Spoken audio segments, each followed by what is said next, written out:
ওং নমঃ শিবায়, ওং নমঃ শিবায়, ওং নমঃ শিবায়। বন্ধুরা, এখন আমি একটা আমাদের বিশেষ টোটকা দিচ্ছি। এই টোটকাটির নাম শ্বেত জবা। শ্বেত জবা সবাই দেখে থাকবেন একরকম।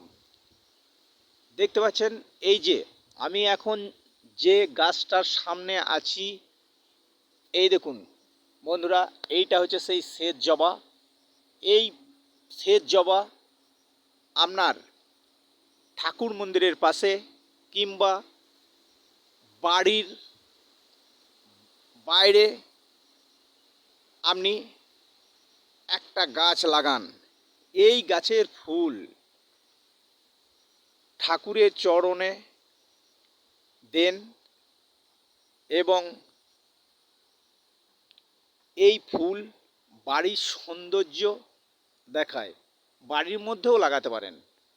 এই ফুল দিয়ে ঠাকুরকে পুজো করলে ভগবান সন্তুষ্ট হন, কারণ শ্বেত জবা সবাই পায় না।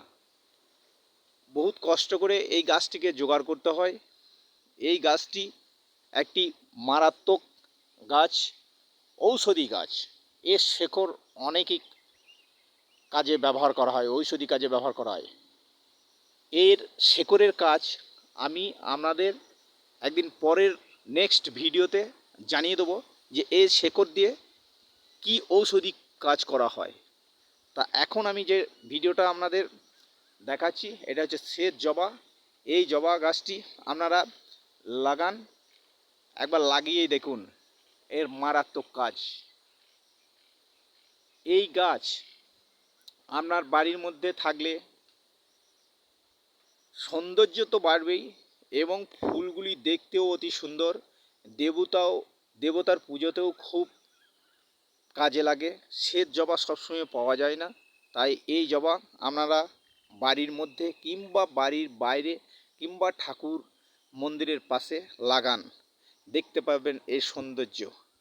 এই সৌন্দর্যের মহিমাই আলাদা, মনে হবে যেন ভগবান বিরাজ করেছেন।